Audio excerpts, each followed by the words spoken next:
지금부터 내가 해주는 얘기 들어주겠니?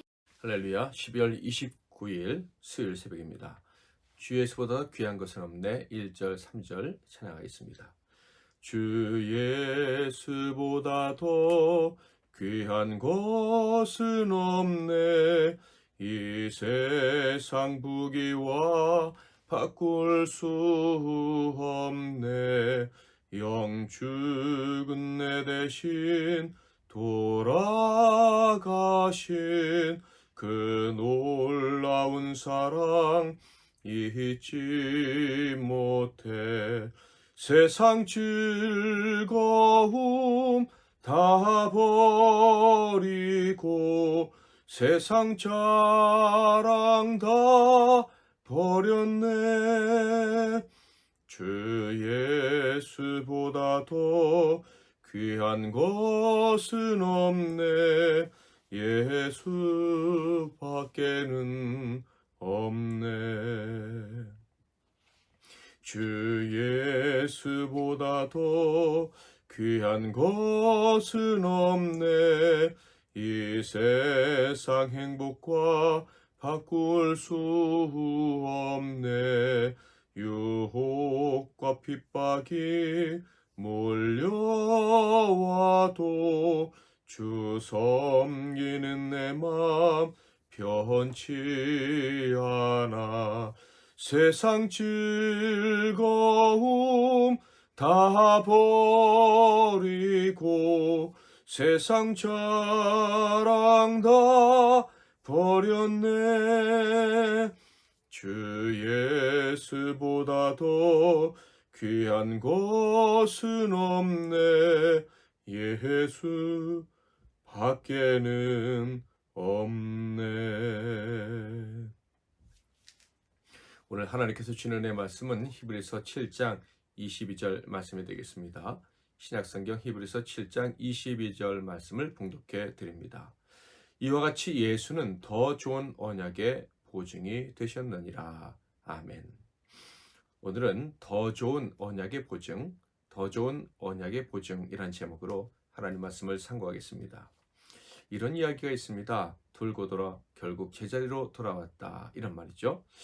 어떤 이런 경우를 목격하거나 또 이런 이와 관련된 이야기를 접하는 것은 그렇게 어렵지 않다고 생각이 듭니다. 예를 들자면 어떤 사람은 첫사랑을 버리고 여기저기 사랑 찾아 헤매다가 결국 첫사랑에게로 돌아왔다. 이런 얘기도 들은 적이 있고요. 또 어떤 사람은 고향을 버리고 여기저기 방랑하다가 결국 고향에 정착했다 하는 얘기도 들은 적이 있습니다. 또 어떤 운동선수는 자기에게 맞는 운동기구를 찾아서 이리저리 헤맸는데 결국 처음 사용하던 그 기구를 사용하게 됐다라는 얘기도 들은 적이 있는 것 같아요. 그런데 신자들 중에도 이렇게 돌고 도는 사람이 있습니다. 복음, 곧 예수 그리스도를 믿는 믿음으로 구원의 감격을 경험했습니다. 이것이 성령의 역사하심임을 분명히 알고 신앙생활을 시작하게 된 것이죠. 기쁨과 감격으로 시작을 했습니다. 그런데 이것이 최고의 은혜라는 것을 잊고 또 다른 은혜를 찾아 헤매는 자들이 있는 것입니다. 바울 시대에는 율법을 찾는 사람들이 있었죠. 갈라디아서 3장 2절에서 3절을 보면 내가 너희에게 다만 이것을 알려 하노니 너희가 성령을 받은 것이 율법의 행위로냐 혹은 듣고 믿음으로냐. 너희가 이같이 어리석으냐. 성령으로 시작하였다가 이제는 육체로 마치겠느냐. 오직 믿음으로 구원 얻는다는 것이 얼마나 좋은지 잊어버리고 그것만으로는 부족하다라고 생각하고 다른 신앙의 형태, 특히 행위의 신앙을 찾는 것을 사도 바울이 지적을 한 것입니다. 심지어 이들 중에는 육체를 괴롭혀야, 자기의 육신을 괴롭혀야 거룩해진다고 착각하는 사람들이 있었다는 것이죠. 그래서 헤맸다 하는 것입니다. 어떤 사람들은 신비주의를 찾습니다. 오직 성령의 역사로 예수를 믿게 된 때의 감격보다 더 나은 감동을 찾는 사람들입니다. 기적을 체험해야 하나님이 자신을 사랑한다는 확신을 가질 수 있다고 오해하고 있습니다. 처음 주님 만났을 때 감격의 그 강도가 시간이 지남에 따라 잊혀지면서 또 다른 마치 마약 중독자들처럼 다른 어떤 특별한 감각적인 것을 찾는 사람들이죠. 이들은 자신의 이 믿음이 부족한 것을 또 열등감을 신비한 능력을 체험함으로 극복할 수 있다라고 크게 오해하고 있는 사람들입니다.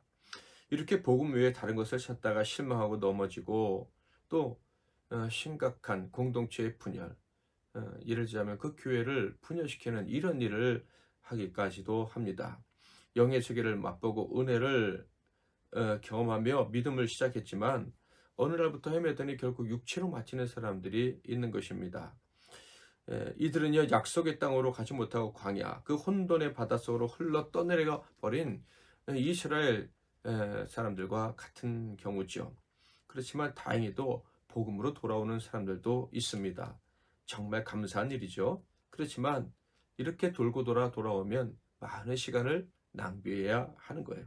하나님 아버지의 뜻을 따라 행하며 하나님께 영광 올려드릴 시간을 너무도 많이 낭비하고 돌아오게 된 경우다라는 것이죠.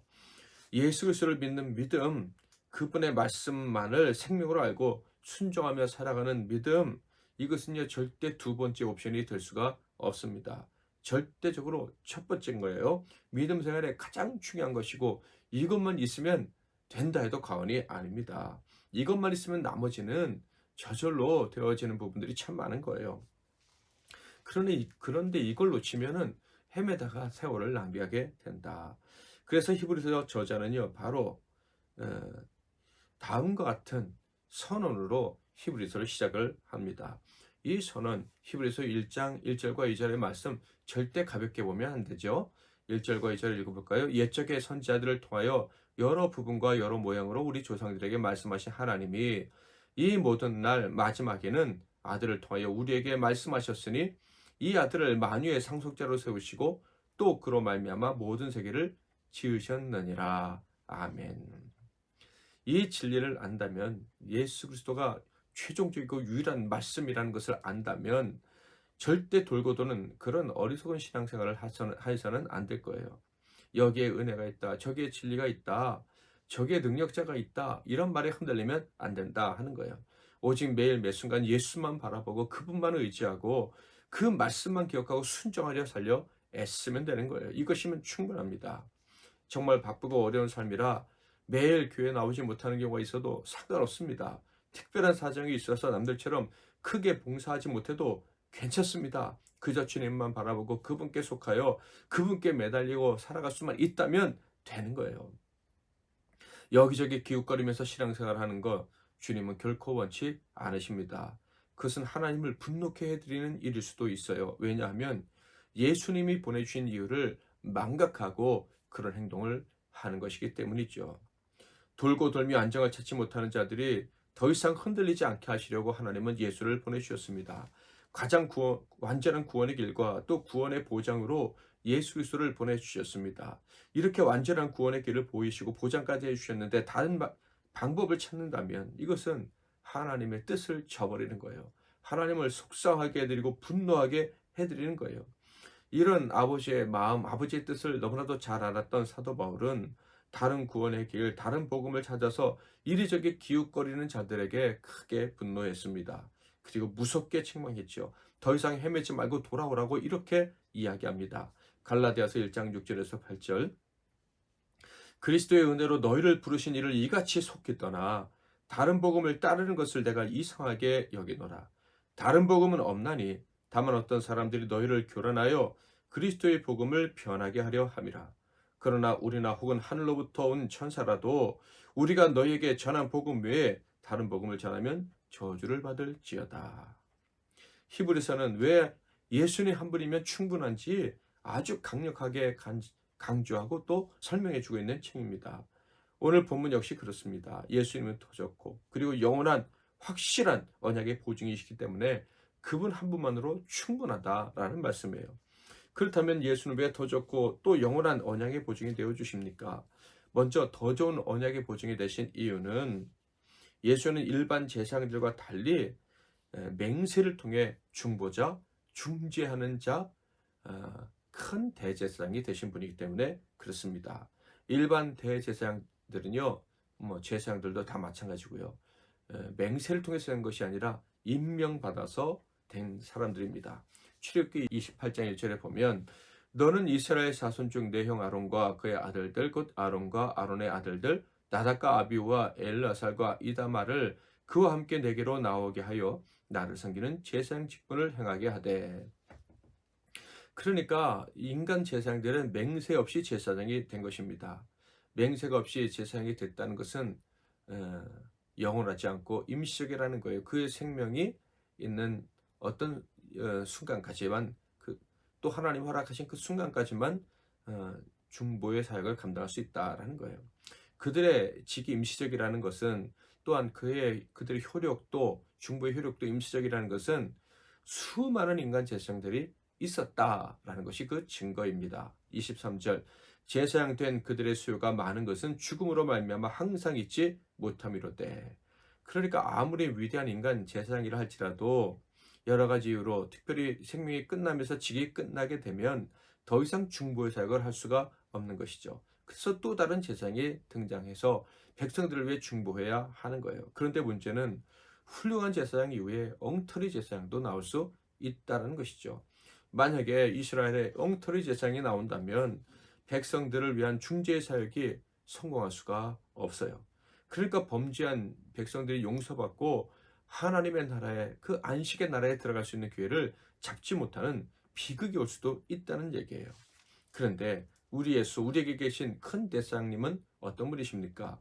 예수 그리스도는요, 맹세를 통해서 영원한 대제사장, 영원한 중보자가 되어주셨다라고 히브리서는 가르치고 있어요. 먼저 20절, 21절을 볼까요? 또 예수께서 제사장이 되신 것은 맹세 없이 된 것이 아니니 그들은 맹세 없이 제사장이 되었을 때 오직 예수는 자기에게 말씀하신 이로 말미암아 맹세로 되신 것이라. 주께서 맹세하시고 뉘우치지 아니하시리니 내가 영원히 제사장이라 하셨도다. 예수님은 영원한 하나님이십니다. 그런데 그분이 맹세를 하셨어요. 그러므로 그분의 맹세의 효력은 영원한 것입니다. 그분이 저와 여러분의 중보자가 되시겠다고 맹세하셨습니다. 그러므로 그분은 영원한 우리의 보증이 되시는 거예요. 22절 이와 같이 예수는 더 좋은 언약의 보증이 되셨느니라. 보통 제사장들처럼 우리를 위해 중보하는 사람들은요, 영원한 것이 될 수 없어요. 그러나 예수는 한 번 보증해 주시면 그 영원한 것이 되니까 정말로 영원한 보증, 하나님께서 우리를 구원해 주겠다는 그 언약의 약속에 대한 영원한 보증이 되어 주신다 하는 거예요. 예수님은 하나님이시니 죽지 않으십니다. 그분이 맹세하셨으니 그의 보장은 영원한 것이 될 수밖에 없죠. 그러므로 예수만 붙잡고 사는 우리들은요, 다음과 같은 보장을 받고 살아가는 것입니다. 25절 그러므로 자기를 힘입어 하나님께 나아가는 자들을 온전히 구원하실 수 있으니 이는 그가 항상 살아계셔서 그들을 위하여 간구하심이라.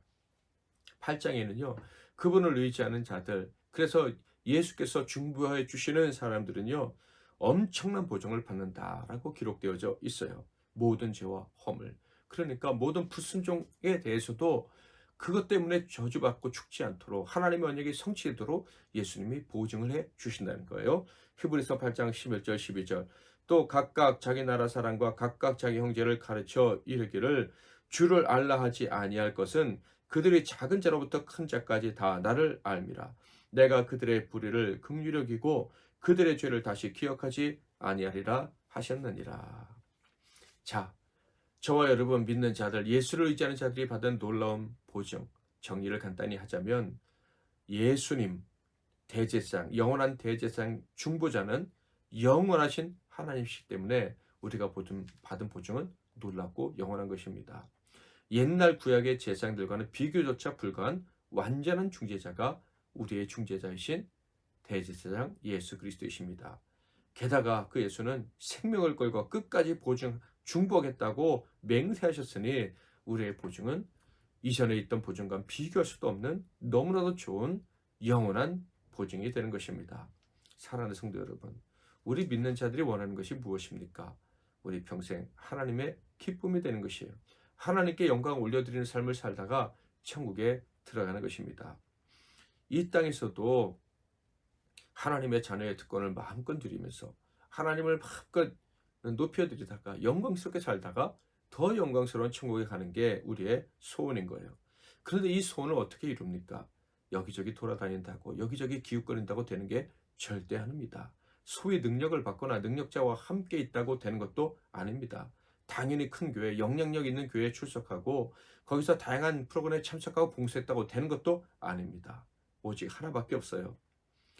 예, 우리의 많은 허물과 또 자주 드러나는 우리의 불순종에도 불구하고 이 하나님의 영광이 되고 하나님을 기쁘시게 해드리고 원하는 이 소원이 성취되는 이유는 오직 하나, 오직 예수 그리스도만 굳게 붙잡고 그분을 의지하고 살기로 결정할 때 성취되는 것입니다.